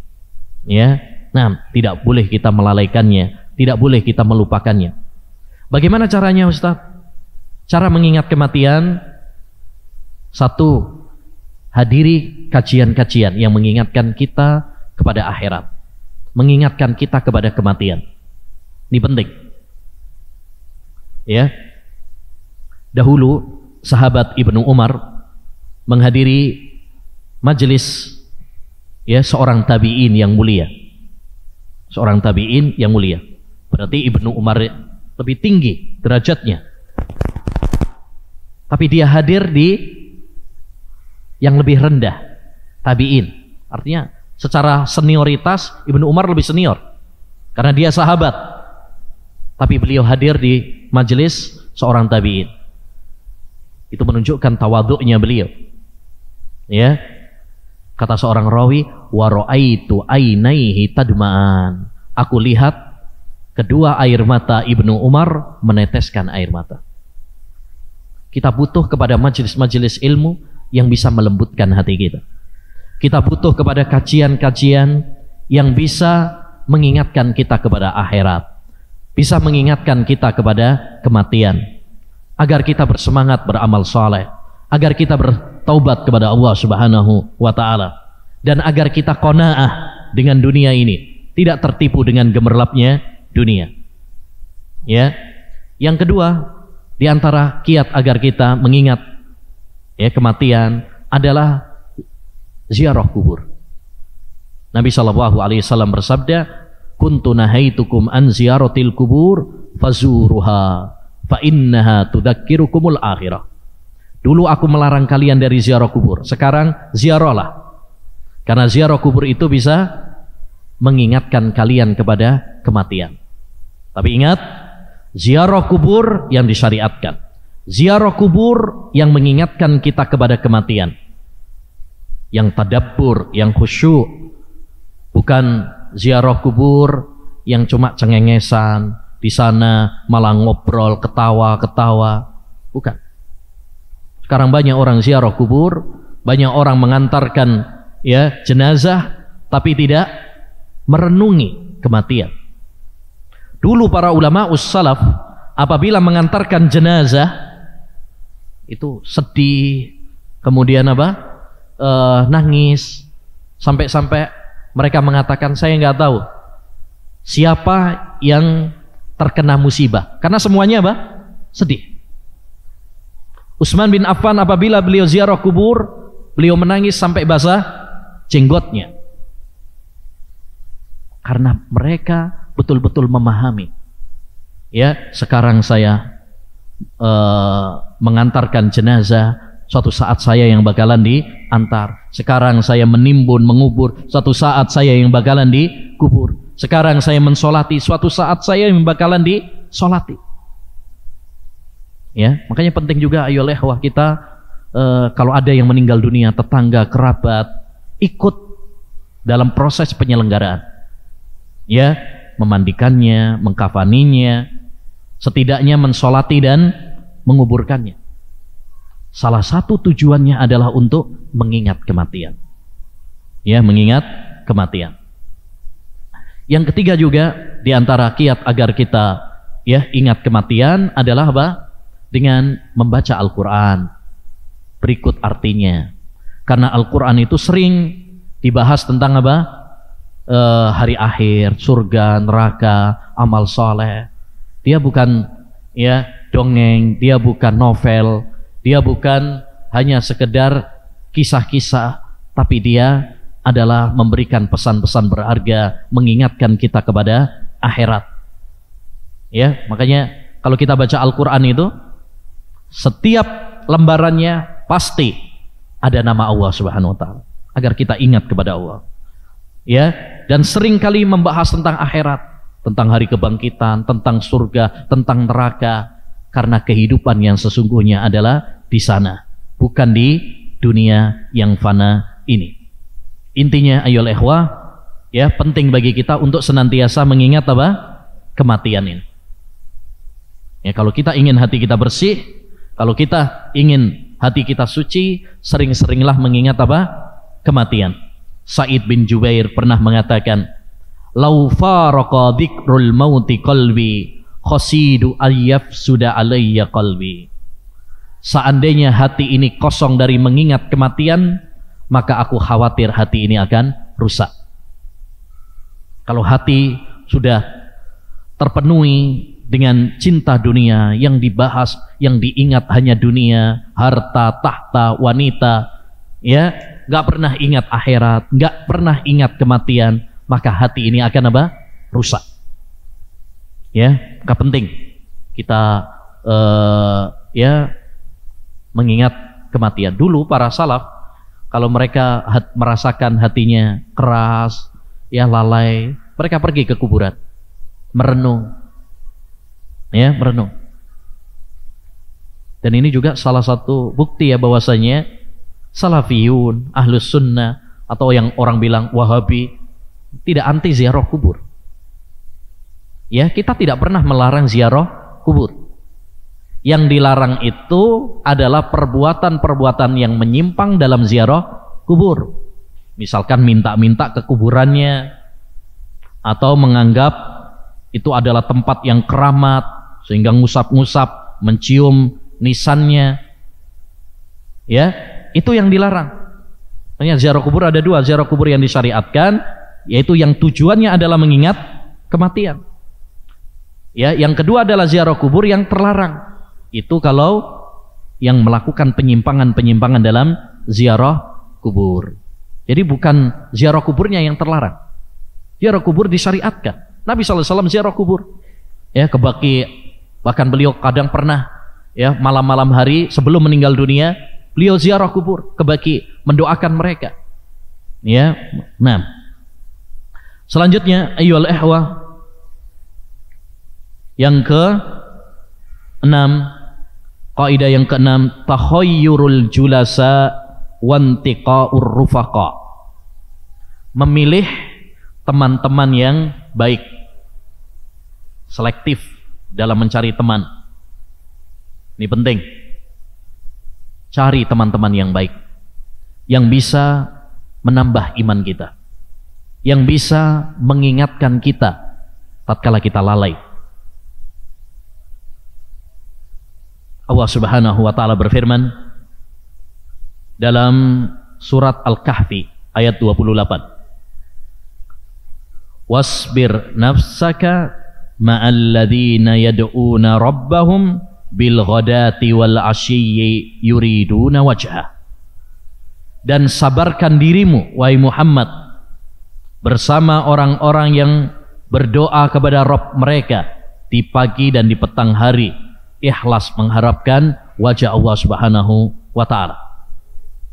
Jadi Allah memerintahkan dalam ayat ini kepada Nabi Muhammad SAW untuk sabar berteman dengan sahabat-sahabat yang baik, walaupun mereka mungkin fakir, miskin, ya, seperti Bilal, Ammar bin Yasir. Ini kan sahabat-sahabat yang fakir, miskin, ya, bahkan dulu disiksa oleh majikannya. Ibunya Ammar bin Yasir ditusuk oleh Abu Jahal dengan tombak.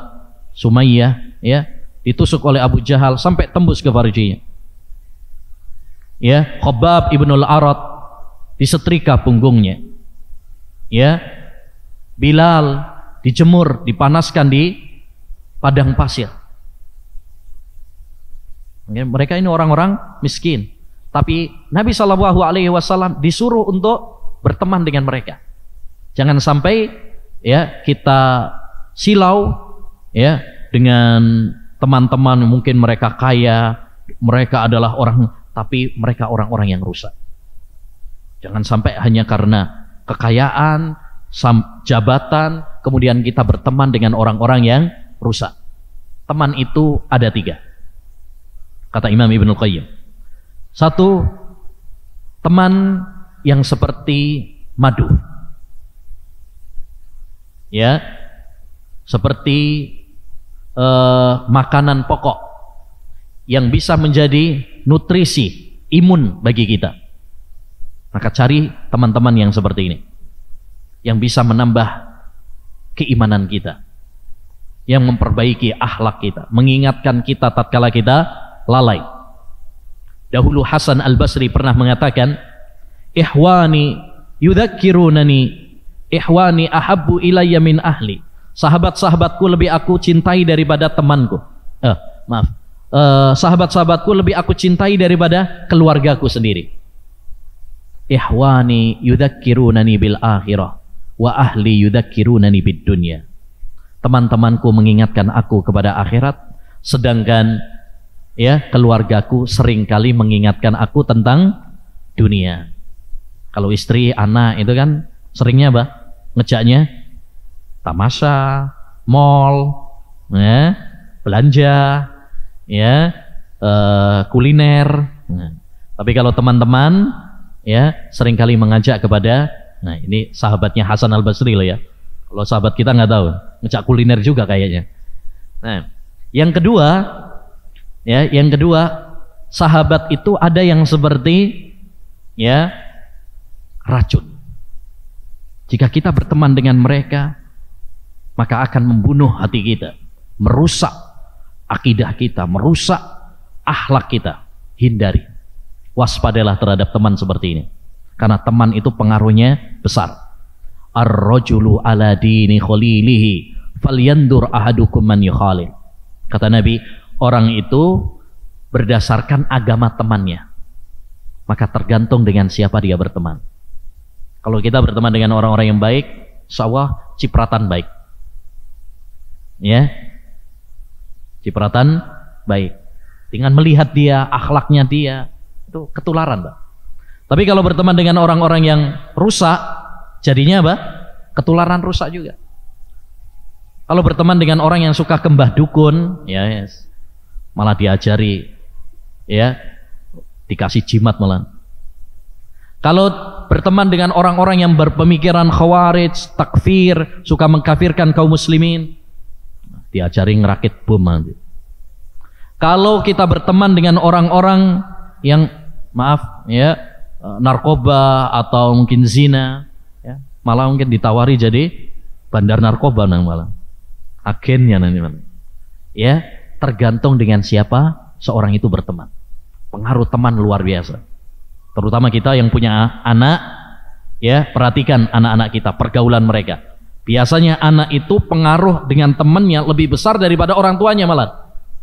Wah, dia sama temennya di rumah, nginep di rumah temennya, ya, kerasan, di rumahnya malah nggak kerasan. Ada sebagian seperti itu. Maka kita harus perhatian dengan teman-teman kita, demikian juga perhatian dengan anak-anak kita, dengan siapa dia berteman, karena pengaruh teman ini luar biasa. Perhatikan dalam surat Al-Kahfi, Allah Subhanahu wa taala sering menyebut, ketika menyebutkan tentang Ashabul Kahfi, disebutkan anjingnya. Ya, yang ketiga, yang keempat adalah anjingnya, yang keempat, yang kelima adalah anjingnya. Kenapa Allah Subhanahu wa taala menyebutkan anjingnya? Ya, para ulama ahli tafsir mengatakan karena anjingnya selalu menemani mereka. Ya, karena berteman dengan Ashabul Kahfi, pemuda-pemuda Ashabul Kahfi, anjingnya yang suka berteman dengan mereka diabadikan oleh Allah dalam Al-Quran.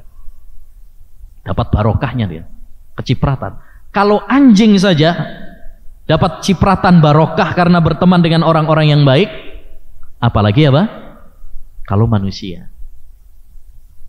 Ya, maka kalau kita cari teman-teman yang baik, komunitas yang baik. Terutama juga karena kita sekarang pada zaman digital dan media sosial, saya ingatkan, cari teman-teman grup atau komunitas yang baik. WA misalkan, kan banyak ya sekarang grup-grup di WA, Facebook, ya, dan lain sebagainya, Instagram, Telegram.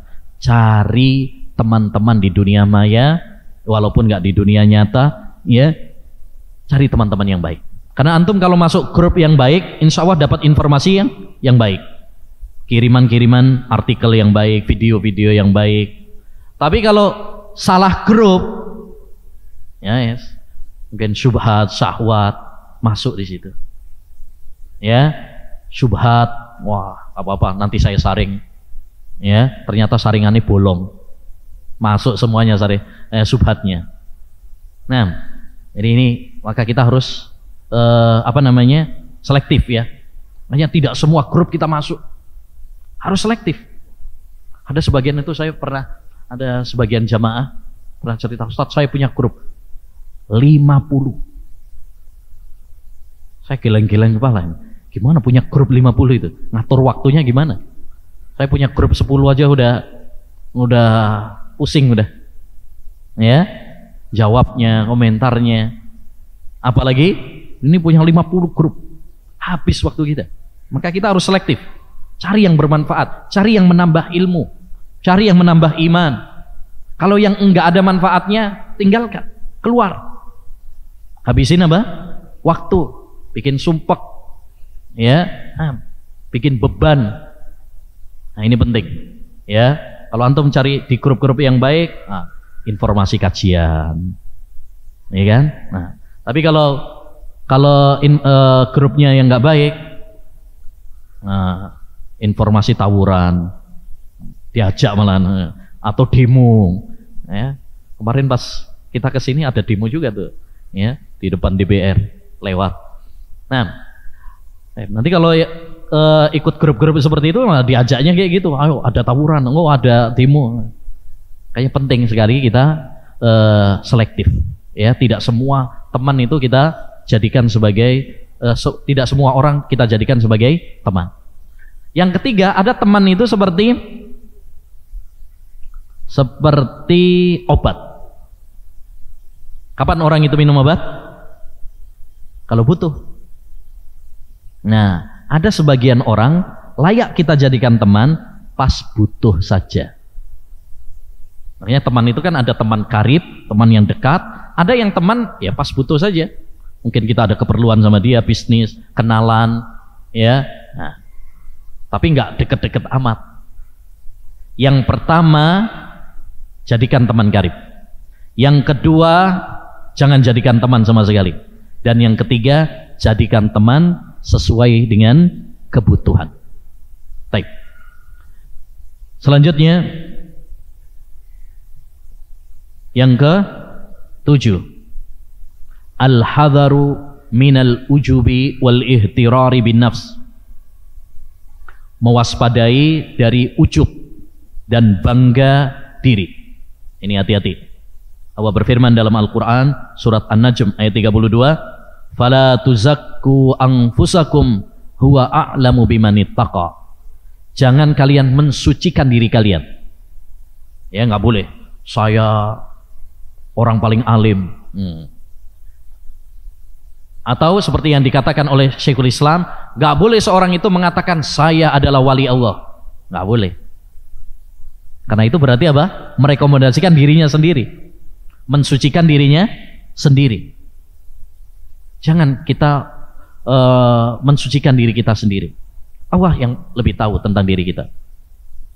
Ya, jangan ujub terhadap amal perbuatan kita.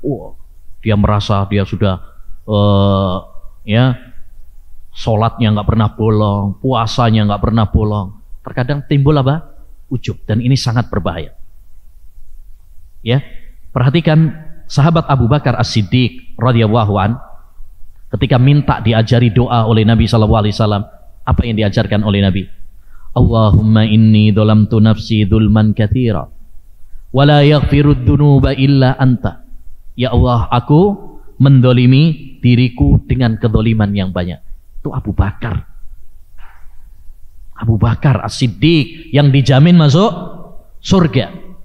Tapi Rasulullah mengajarkan kepadanya untuk mengatakan, ya Allah, aku mendolimi diriku dengan kezaliman yang banyak. Wala yaghfirud dzunuba illa anta. Tidak ada yang mengampuni dosa-dosaku kecuali hanya Engkau. Faghfirli maghfiratan min indik. Ampunilah aku. Ya, warhamni innaka antal ghafurur rahim. Maka seorang muslim tidak boleh apa? Ujub terhadap dirinya, bangga terhadap dirinya. Ya, merasa paling kokoh, merasa paling baik, ini tidak diperkenankan. Ya, kita harus khawatir terhadap diri kita. Hasan Al-Basri pernah mengatakan, al-mu'minu jama'a ihsanan wa syafaqah, wal munafiku jama'a isa'atan wa amna. Seorang mukmin itu menggabung antara dua hal, antara amal kebaikan dan khawatir. Dia berupaya, bersemangat melakukan amal kebaikan, tapi dia khawatir. Khawatir kalau apa? Tidak diterima sama Allah SWT. Adapun orang munafik, dia menggabung dua hal, amal kejelekan dan merasa aman. Dia dosa, terjerumus dalam maksiat, tapi merasa aman. Allah Maha Pengampun. Ya, santai aja. Puasa Arafah sekali udah ludes semuanya dosanya. Nah, ini hati-hati kalau seperti ini. Ini orang-orang yang tertipu. Orang-orang yang tertipu. Baik. Selanjutnya yang ke-8 adalah muhasabatun nafs. Muhasabah. Ya, kita introspeksi diri. Allah Subhanahu wa taala berfirman, "Ya ayyuhalladzina amanu taqwa wal tandur nafsum ma qaddamat lighad." Surat Al-Hasr ayat 18. Wahai orang-orang yang beriman, bertakwalah kalian kepada Allah dan hendaknya masing-masing jiwa memikirkan apa yang dia persiapkan untuk hari esok, yaitu hari kiamat. Maka kita harus senantiasa muhasabah. Umar bin Khattab pernah mengatakan, hasibu anfusakum qabla an tuhasabu. Hisablah diri kalian, ya, introspeksilah terhadap diri kalian, audit diri kalian sebelum kalian hisab oleh Allah Subhanahu wa taala. Kalau pedagang biasanya ada evaluasi pebisnis.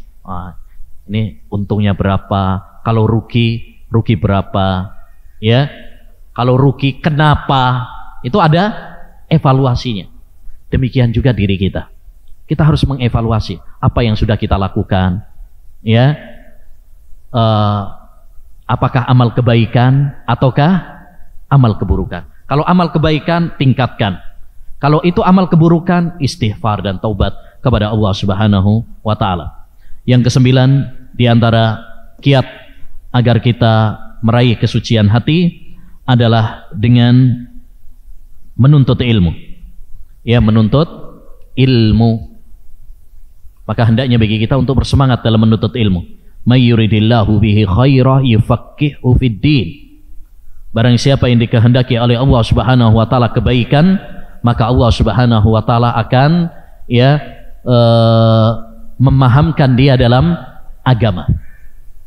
Tanda Allah menghendaki kebaikan bagi kita tatkala Allah memahamkan kita tentang agama. Tanda Allah menginginkan kebaikan kepada seorang hamba itu ada 3. 1, kalau Allah memberikan kemudahan bagi kita memahami ilmu agama. Dalilnya tadi. 2, kalau Allah Subhanahu wa taala memberikan kesabaran pada diri kita. May yuridillahu bi khaira yusib minhu. Siapa yang dikehendaki oleh Allah kebaikan, maka Allah akan memberikan ujian kepadanya sehingga dia sabar. Yang ketiga, kalau Allah memberikan kelembutan pada diri kita. Lembut kepada orang, lembut kepada keluarga. Nabi bersabda, "Idza arada wa bi ahli baitin khaira adkhala fihimur rifq." Sesungguhnya Allah apabila menginginkan kebaikan bagi seorang hamba, maka Allah Subhanahu wa taala akan memberikan kelembutan pada dirinya. Afwan, ada yang kurang. Yang keempat adalah tatkala Allah memudahkan bagi kita mengamalkan amal saleh. Sebagaimana dalam hadis, ya, idza arada wa bi abdin khaira ista'malah. Allah apabila menginginkan kebaikan bagi seorang hamba, maka Allah akan memperkerjakannya. Qalu kaifa sta'malahu ya Rasulullah? Apa maksud memperkerjakannya wahai Rasulullah? Yuwaffiquhu lil amali salihi qabla al maut. Allah akan memudahkan dia beramal saleh sebelum mati. Maka kalau kita ingin hati kita bersih, semangat untuk ngaji ilmu agama. Karena dengan ngaji ilmu agama kita bisa membedakan mana yang amal soleh dan mana yang tidak, mana tauhid, ya. Dan tadi sudah kita sampaikan bahwa cara-cara untuk beramal soleh, mensucikan hati adalah dengan mengikuti tata cara Nabi, dengan tauhid, dengan membaca Al-Quran. Dan itu semuanya tidak bisa kalau kita tidak memiliki ilmu. Tidak mungkin seorang bertakwa, tidak mungkin dia beramal soleh kalau dia tidak memiliki ilmu. Kunci dari semua kebaikan adalah ilmu. Makanya hendaknya bagi kita untuk bersemangat dalam menuntut ilmu. Dan hendaknya bagi kita memiliki 5 hal dalam menuntut ilmu, ya, supaya kita mendapatkan ilmu. Pertama, ikhlas, ya, niat yang lurus. Innamal a'malu binniyat. Sesungguhnya setiap amalan tergantung kepada niatnya.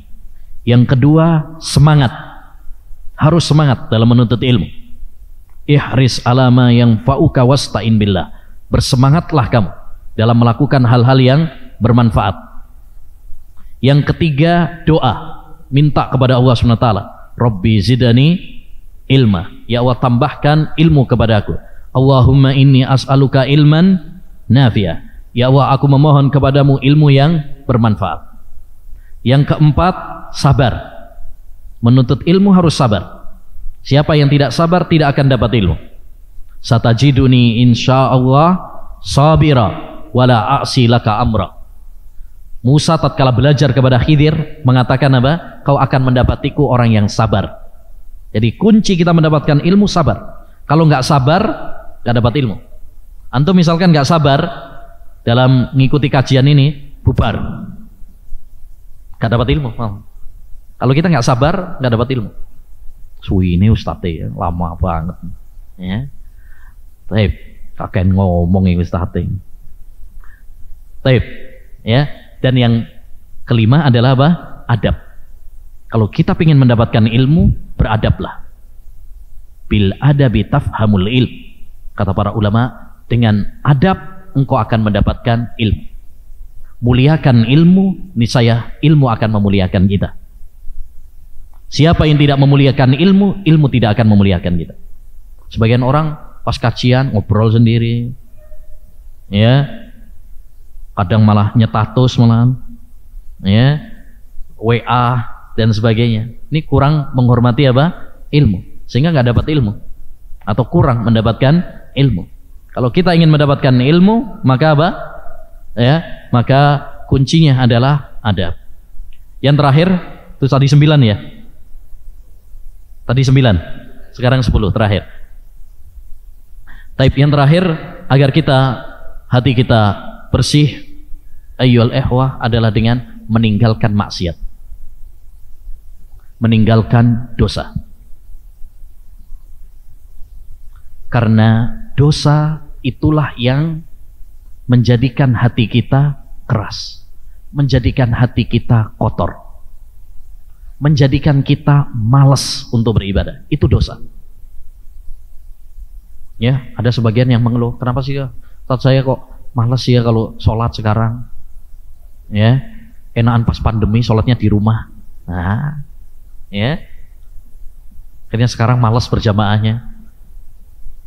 Kenapa sekarang kok saya udah nggak semangat lagi kayak dulu?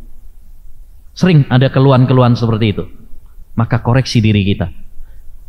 Ya, koreksi, karena semua musibah adalah karena dosa. Wa ma asabakum mim musibatin fabima kasabat aydikum wa ya'fu an katsir. Tidaklah menimpa kepada kalian suatu musibah kecuali karena dosa-dosa. Sekarang kita kena musibah, ya, COVID-19 yang sampai sekarang belum selesai 2 tahun, ya, belum lagi gempa bumi, belum lagi banjir, ya, belum lagi jatuhnya pesawat, tenggelamnya kapal selam dan lain sebagainya. Banyak musibah-musibah yang terjadi. Semua itu adalah karena apa? Dosa-dosa kita. Itu musibah secara umum. Musibah pada pribadi kita, tatkala kita lalai dari Allah, tatkala kita mabuk dunia, menjadi budak-budak dunia, itu musibah paling berat bagi seorang. Ya, maka kita harus introspeksi diri kita. Ini karena dosa-dosa kita. Ra'aitud dzunuba, kata Imam Ibnul Mubarak dalam syairnya, ra'aitud dzunuba tumitul quluba wa qad yurisud dzulla idmanuha. Aku melihat dosa itu mematikan hati, dan terus-menerus di dalam dosa akan mematikannya, menjadikan keras hati ini, menjadikan orang terhina. Ya, wa tarkud dzunubi hayatul qulubi wa khairun li nafsika isyanuha. Meninggalkan dosa adalah kehidupan bagi hati. Kalau kita ingin hati kita hidup sehat, qalbun salim, ya, maka hendaknya bagi kita meninggalkan dosa. Tapi sayang dirimu, ya, ogah meninggalkan dosa. Ini hati kita berat karena jiwa manusia sering mengajak kepada apa? Maksiat dan dosa. Makanya kita harus jihad melawan diri kita, melawan hawa nafsu kita. Al-mujahidu man jahada nafsahu fi ta'atillah. Orang yang jihad yang sesungguhnya adalah orang yang jihad melawan hawa nafsunya. Ini ya jihad yang paling utama. Karena jihad dengan pedang, jihad dengan senjata nggak setiap waktu, kadang-kadang saja. Ya, tapi kalau jihad melawan hawa nafsu, setiap saat kita harus berjihad melawan hawa nafsu kita. Ya. Dan mari kita perhatikan firman Allah Subhanahu wa taala. Kita renungkan baik-baik ayat yang mulia ini, yang menunjukkan betapa beratnya dosa dan bahwasanya dosa itu memberatkan langkah kita. Allah berfirman, "Alam nashrah laka sadrak wa wada'na anka wizrak alladhi anqadha dhahrak." Kami telah melapangkan dadamu wahai Muhammad. Kami telah menghapus, mengampuni dosa-dosamu yang telah memberatkan punggungmu. Dosa Nabi Muhammad sedikit, itu pun diampuni oleh Allah Subhanahu wa taala. Tapi Allah mengatakan, kami telah mengampuni dosa-dosamu yang telah memberatkan punggungmu. Kalau itu dosa Nabi Muhammad, memberatkan punggung Nabi Muhammad, lantas bagaimana dengan dosa-dosa kita? Ya, wallahi seandainya dosa itu harus kita pikul, kita nggak akan kuat untuk memikul dosa-dosa kita. Ya, seandainya dosa itu, sebagian ulama ussalaf mengatakan, seandainya dosa yang kita lakukan itu mengeluarkan aroma busuk, maka kita ya akan mengeluarkan aroma busuk pada badan kita, karena setiap kita adalah pendosa. Innakum tuhti'una bil-laili wan-nahar wa ana aghfiru dzunuba jami'a. Ya, kata Allah dalam hadis qudsi, kalian melakukan dosa di siang hari ya, dan di malam hari, dan saya mengampuni dosa-dosa kalian. Maka hendaknya bagi kita ayyuhal ikhwah menjauhi dosa besar maupun dosa kecil, karena dosa itu akan menjadikan hati ini apa? Keras, akan menjadi titik hitam, kotor, noda. Innal abda idza amila dzanban nukitat fi qalbihi nuqtatun sauda. Sungguhnya seorang hamba itu apabila melakukan dosa akan dikasih titik hitam pada dirinya. Kalau dia istighfar, taubat kepada Allah, hilang. Kalau dia kembali melakukan dosa lagi, dikasih titik hitam lagi sampai menumpuk, menjadikan hati kemudian apa? Keras, ya, membatu, membeku. Bayangkan Nabi Muhammad SAW mengabalkan, nazalal hajarul aswadu minal jannah. Hajar aswad itu aslinya adalah turun dari surga, batu yang turun dari surga, ya, dan asal warnanya launuhu abyad. Awal ketika turun dari surga itu warnanya apa? Putih. Sawwadathu khotaya bani Adam. Menjadi hitam seperti sekarang gara-gara dosa yang dilakukan oleh anak Adam. Kalau ya batu yang keras yang awalnya putih menjadi hitam karena dosa-dosa anak Adam, lantas bagaimana dengan apa? Ya, hati kita. Makanya ikhwan, kalau kita ingin hati yang bersih, ingin membersihkan hati kita, ya, bersihkan hati ini dari virus-virus. Kita kalau punya HP, kalau punya komputer, ya, error, kita akan membersihkan dari virus-virusnya. Kita bersihkan. Ya, maka begitu juga hati ini. Hati ini paling berharga. Ya, rawat dengan baik-baik. Jaga, kawal sampai Allah Subhanahu wa taala ya mematikan kita semuanya. Ya, karena hati adalah penentu nasib kita. Jika kita bertemu dengan Allah dengan hati yang bersih, dengan hati yang selamat, maka kita akan bahagia di dunia dan di akhirat. Di antara doa yang diajarkan oleh Nabi, Allahumma inni as'aluka qalban salima Allah, ya Allah, aku memohon kepadamu hati yang selamat. Ya, perbanyak doa kepada Allah agar kita diselamatkan dari dosa, dari maksiat. Allahumma ba'id baini wa baina khotaayaya kama ba'adta bainal masyriqi wal maghrib. Ya Allah, jauhkan aku dari dosa-dosa seperti engkau menjauhkan aku dari seperti engkau menjauhkan antara barat dan timur.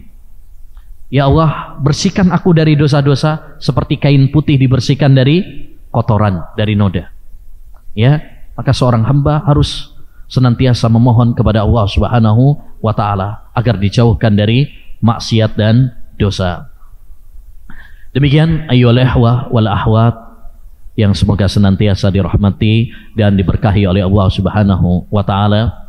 10 kaidah, 10 kunci ya kesucian hati. Semoga apa yang telah kita pelajari ya menambah ilmu yang bermanfaat bagi kita semuanya, dan semoga Allah Subhanahu wa taala menganugerahkan kepada kita kesucian hati. Ya. Wassallallahu wasallama ala nabiyyina Muhammad wa ala alihi wa sahbihi ajmain. Assalamualaikum warahmatullahi wabarakatuh.